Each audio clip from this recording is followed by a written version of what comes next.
How y'all doing today? Give us a minute to get organized. We'll get started. Appreciate everyone coming. Thank you everybody who's on Zoom. We're live on Facebook.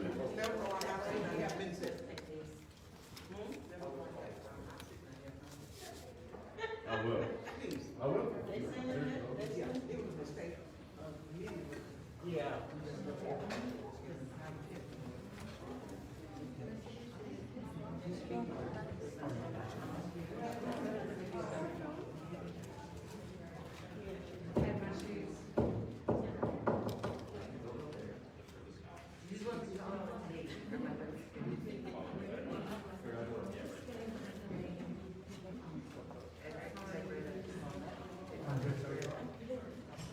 Ready, done yet? Huh? Yeah, you do.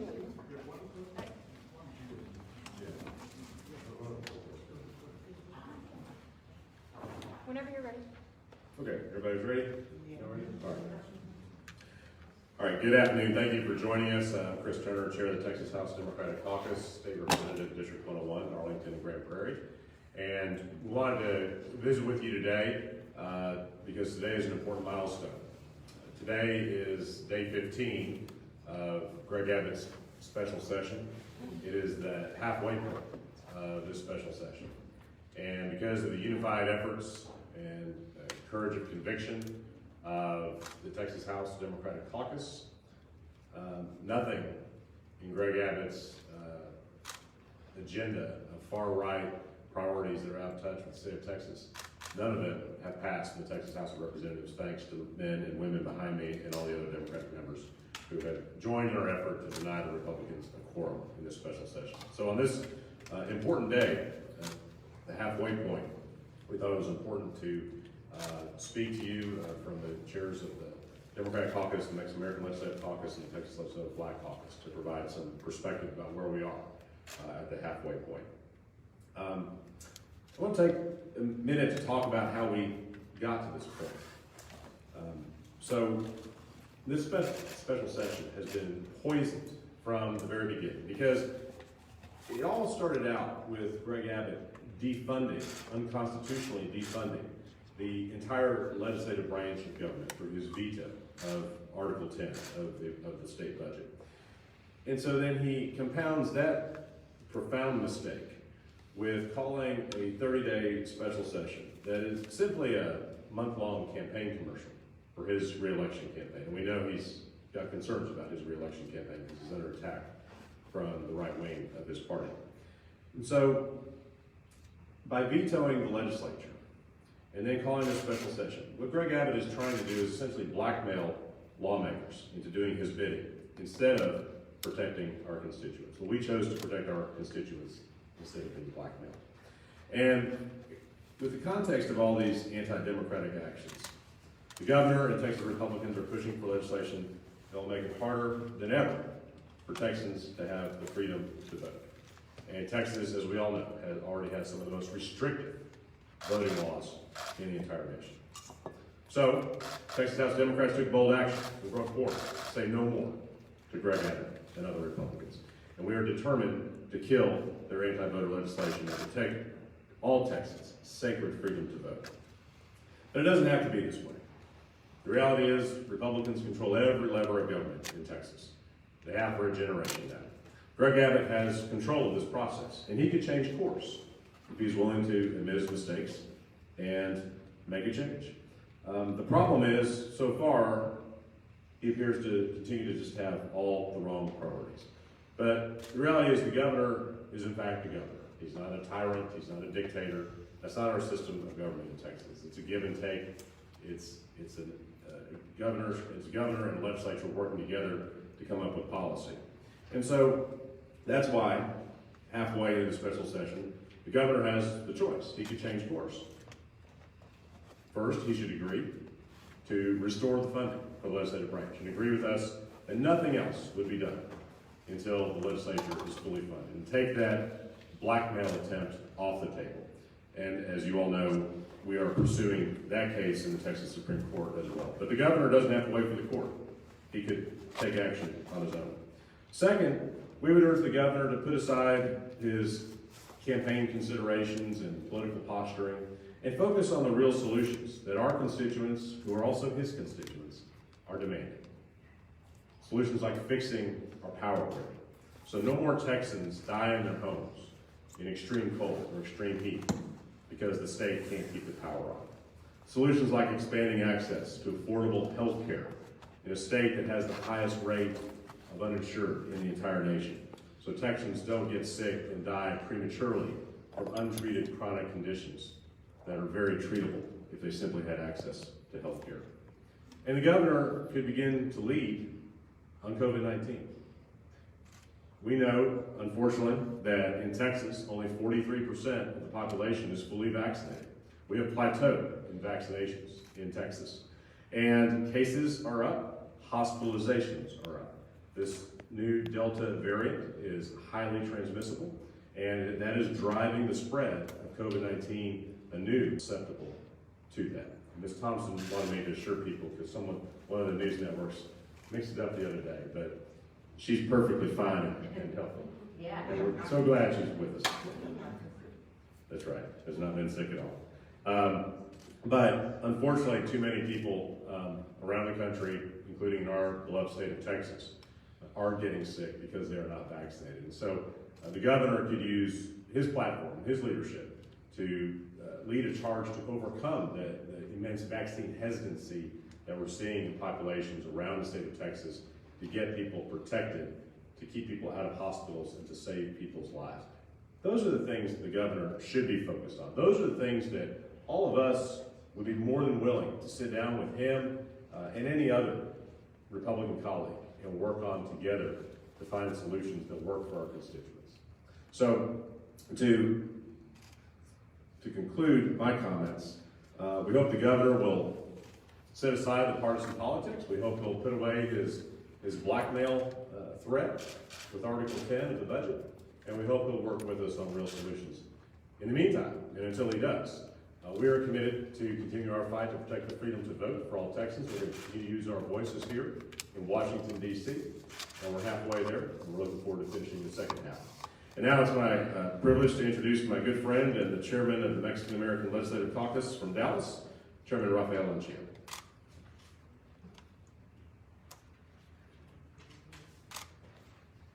Thank you, Chris. And I want to thank the brave Texans and American patriots behind me. When we met with Vice President Harris, she made it a point to call out this patriotic defense of the freedom to vote by the members that I am proud to stand with today. I wanted to just let you know a couple of things. First, that the Mexican-American Legislative Caucus is the oldest and largest Latino legislative caucus in the country, and we have over 40 members in the Texas legislature. And we are united as a group to fight the unrelenting attacks against American democracy. We feel that these attacks are really unprecedented, especially coming from within. We haven't seen anything like this since the Civil War, and they're unconscionable. People who overtly are trying to subvert democracy, whether they be insurrectionists or passing anti-voter bills in furtherance of the big lie.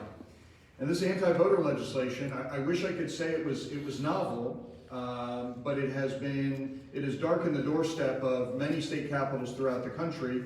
And we have, in Texas, long suffered from anti-voter attacks from the Texas legislature. In fact, during the last decade alone, 3 different federal courts across this country have found the Texas legislature in violation of the voting rights of Texas, not once, not twice, but 10 times, repeatedly, in both strict photo identification and in gerrymandering, and reading the rules, essentially, of our elections.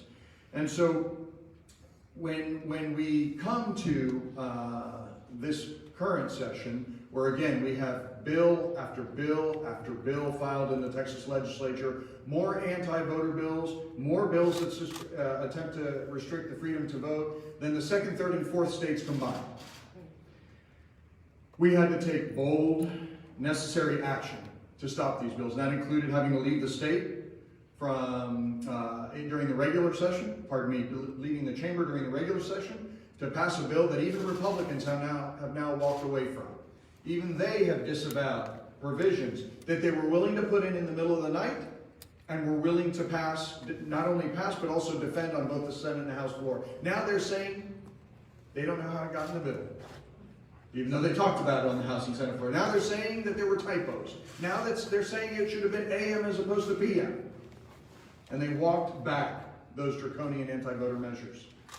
And so that in the regular, the special session, just to set the stage, we had the brave members of this caucus sit through 24 hours of testimony from concerned Texans. That was 6-1 against these anti-voter bills. And people who came from all over the state to express their concerns about the attacks on our democracy. Republicans did not even let the bill sit out for the 24 hours that our constituents came and testified against the bill. They immediately, and on a partisan basis, and without any Democratic amendments, passed that bill. With no regret, no remorse, and in furtherance of the big lie. So we really had no choice but to take this bold action. And we would really love to be back with our constituents in Texas. We love Texas. And we love this country. And we would ask Republicans, like Greg Abbott and Dan Patrick, to put politics aside. Greg Abbott, stop worrying about your reelect. Stop running for President of the United States. It's the worst kept secret in Austin. Let's not pretend that the special session agenda is anything but a paid political commercial for you. So let's stop with the politics, and instead let's work on a bipartisan basis on a bill that strengthens our democracy in Texas, which is one of the states that is hardest to vote in. And because we were rebuffed from that, we had to come to Washington to fight for meaningful federal protections, for meaningful federal voting rights legislation that would protect the vote of millions of Texans. And so this week we pivoted. In addition to doing our work on Capitol Hill, meeting with members of the U.S. House and the U.S. Senate, we also heard from secretaries of state from across the country who, instead of attacking people's freedom to vote, are helping eligible voters in their states gain greater access to voting through online voter registration, expanded vote by mail, drive-through voting, and to make our elections more accessible and more safe. And it's time for Congress to listen to these brave patriots behind me, and to listen to a vast majority of the country, by the way, who are demanding us to pass federal pro-voter legislation that stops anti-vote, anti-democratic, and autocratic governors like Greg Abbott, who are deliberately erecting barriers to our freedom to vote because they engage in politics and fear the outcome of future elections. Thank you. And it is my great fortune to now introduce a sister in arms, someone with whom I get to work closely on a daily basis, and a fantastic Texan and representative of her community from Tarrant County, and that is the Honorable Nicole Collier, head of the Texas Legislative Black Caucus.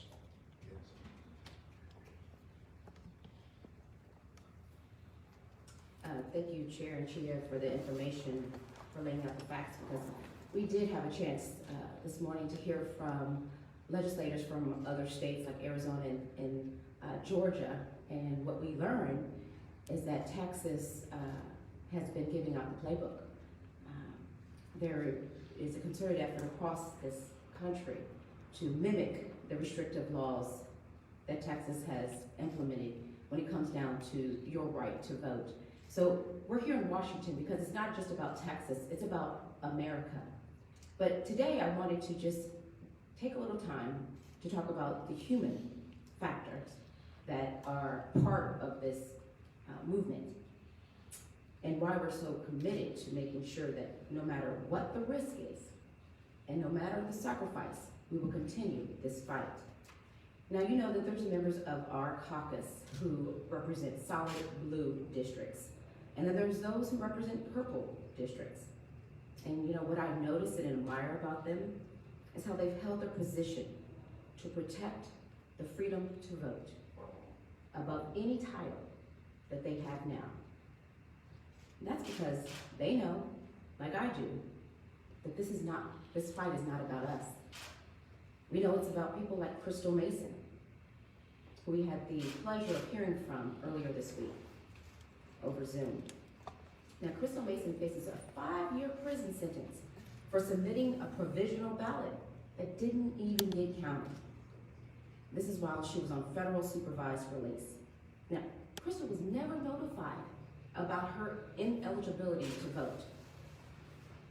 And then also, we heard about the recent story of Hervis Rogers. Now, Hervis Rogers waited 6 hours at Texas Southern University to cast his ballot.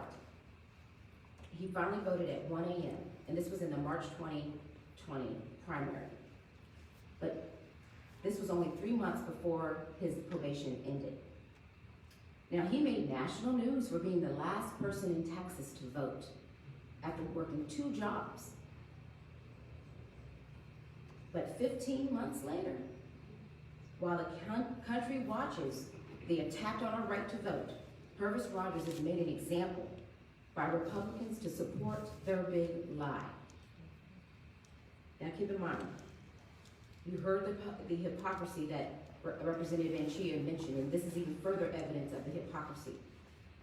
Well, we live in a state where our own Republican Attorney General has been under indictment for fraud himself. If only justice was swift. But Texans are subject to criminal prosecution and multiple years, prisons, sentences for making honest mistakes while voting. It's shameful. So we will not stop fighting for Crystal Mason, Hervis Rogers, or anyone else in the same situation until we can continue to protect the freedom to vote for you and for all of America. At this time, I'll turn it over to Chair Turner to take the question and answer time.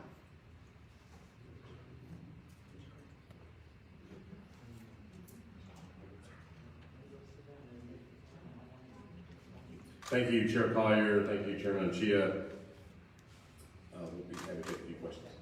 We'll start, and we have journalists joining us via Zoom. We will address questions in the room first and then go to Zoom. Anyone in the room? Sir? Give us an update on the COVID situation. I know y'all took some tests. Were there any more positives? Are y'all all negative? And you hope to start in-person meetings again? Yeah, thanks for the question. The question for anyone who didn't hear, update on the COVID situation. So there have been no new positives in the last 3 days. The last positive was Tuesday for a total of 6 in our group. We continue to do rapid testing daily for all members and support staff who are here with us, and they've all been negative for the last 3 days. So I should say that the members who did test positive are all doing very well. They are quarantining in their rooms, so I think their biggest challenge is perhaps going a little stir crazy, understandably. But we are making sure that people are bringing them food and books and other things to kind of occupy their time. But in terms of their health, they're all suffering very mild symptoms or no symptoms at all. In addition, as Representative Cole just reminded me, we had George Washington Hospital come in the other day, contracted with them to do PCR testing, which is the more accurate testing for everybody involved, and that also did not reveal any additional cases.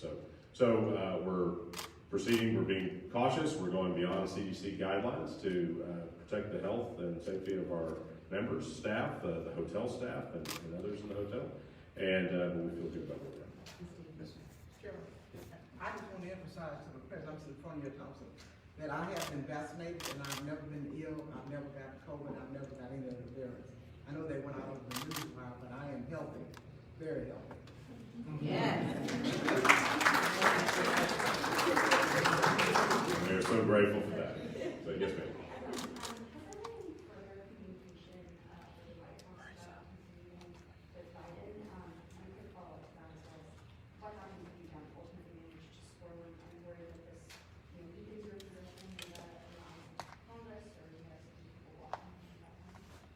No, not at all. Look, we're in continuous contact with the White House. I've been trading phone calls with them today. We've had a great partnership with the White House. We're fortunate to have a lot of Texans working in the White House that a lot of us already knew from years past. And look, you know, Vice President of the United States has met twice now with Democratic members of the Texas House and Senate, just in the last 5-week period, which is frankly an extraordinary statement about the important work Democrats in the Texas legislature are doing with respect to voting rights. So we have a great relationship with the White House. Obviously, we'd welcome the opportunity to have additional meetings, including with the president, but we'll just stay in touch with them, and we look forward to continue to work with them. What's important is our shared commitment for members of our caucus, President Biden, Vice President Harris, Speaker Pelosi, Leader Schumer, James Clyburn, and other congressional leaders to passing strong federal voting rights legislation to protect the right to vote, protect the freedom to vote for all Americans. Chris, if I can follow up. Sure. Just to add one data point for you, that on the date of our first quorum break, the president, who is the leader of the free world and president of 330 million people in this country, turned his gaze to the Texas Democrats, who in their walkout, he acknowledged our efforts, and we know that deep in his heart he has a great reverence for voting rights, and that's been communicated to us very, very clearly. The last thing I'd mention is that the day after our arrival, he gave his historic speech at Freedom Hall, and I don't think it was any coincidence that our activities over the last 5 weeks have helped him sort of comment favorably on what we're doing.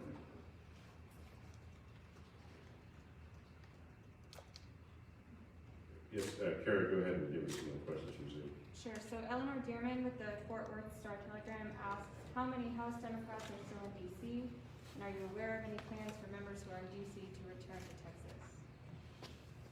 So, thank you for the question, Eleanor. There are 56 members of the Texas House Democratic Caucus who have signed letters locking their voting machines in the Texas House and instructing the House not to unlock them until we've given them permission to return. We have over 50 Democrats with us here in Washington, and we have well more than enough members to maintain this historic quorum break and to continue our fight for the freedom to vote for all Texans and for all Americans. Diane with CNN asks, halfway through the special session, what do you feel are your tangible accomplishments aside from stopping the current special? Thanks, Diane. Well, the first tangible accomplishment is we have halted all progress in this current special session, which was our primary goal when we left. So, as I say, we're halfway into it and halfway to our goal. So it's a major milestone that we celebrate today. In addition, there is no question, as Chairman Anchia just said, that our collective voices in this caucus have elevated the issue of the urgent need for federal voting rights protections now. And we have heard that repeatedly from congressional leaders over the course of last week and this week in our meetings with them, that our presence here, our strong actions both at the end of May and especially now in this special session have accelerated the urgency for Washington to act and get legislation to President Biden's desk for his signature. So we feel like we are making definitive progress, and we're going to keep at it. And then Jasper with the Houston Chronicle asks, if Governor Abbott does restore funding for Article 10, are there any ways Republicans could amend House Bill 3 to make it more acceptable?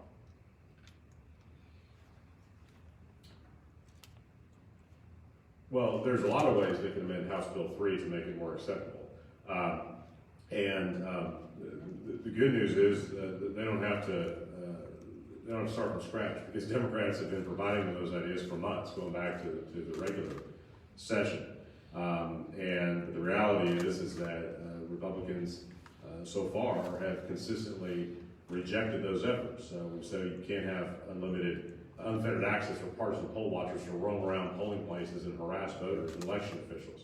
But they keep that in the bill, and further they say somebody who does that, potentially committing a felony, gets a warning first before they're even removed. They can even make it harder to vote by mail. They make it harder to apply for a ballot by mail. They make it impossible to do drive-through voting or conduct overnight voting. What they should do is say, you know what, our elections are safe, our elections are secure. Those are the words of their Secretary of State, Greg Abbott's Secretary of State. And we don't need to pass a bill that's based on a lie. This bill is based on a lie that Donald Trump somehow lost the last election due to widespread voter fraud, which everyone knows is false. And until Republicans are willing to stand up to Trump and stand up to the big lie, we're going to continue to have this problem. So that's ultimately the problem they're going to have to fix. Justin Miller with the Texas Observer. Is the plan to return to Texas when the special expires, and what does that mean for a potential second session, special session?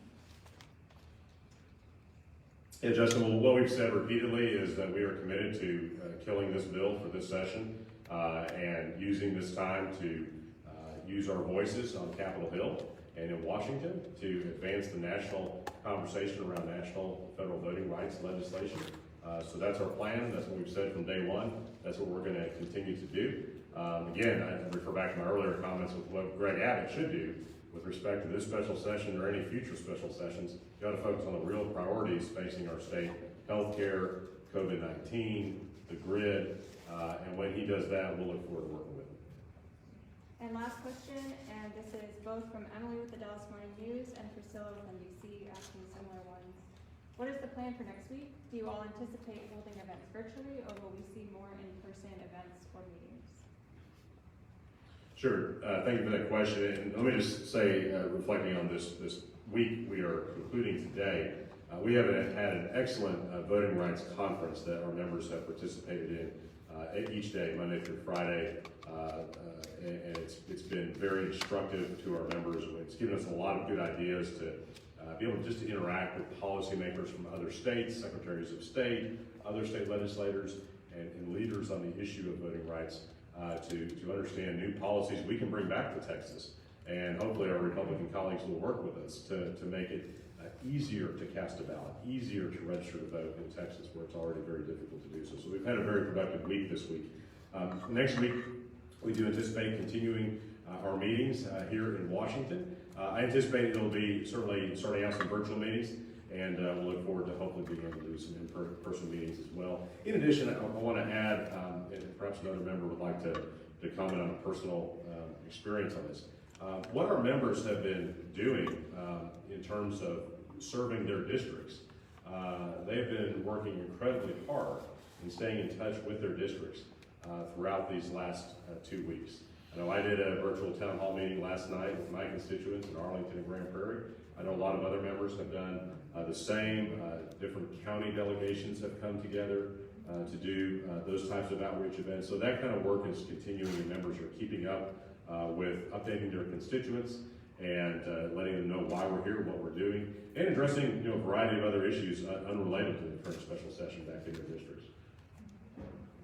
Representative Crockett wants to share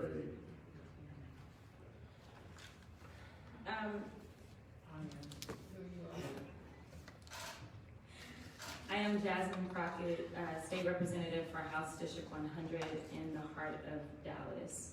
And, I think the elephant in the room, we already heard a couple of questions as it relates to COVID-19.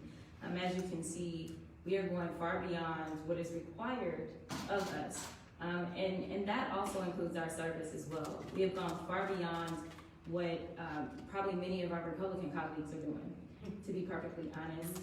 We are not only making sure that we study up and we know what we're talking about when we talk about this bill, unlike so many of our Republican colleagues.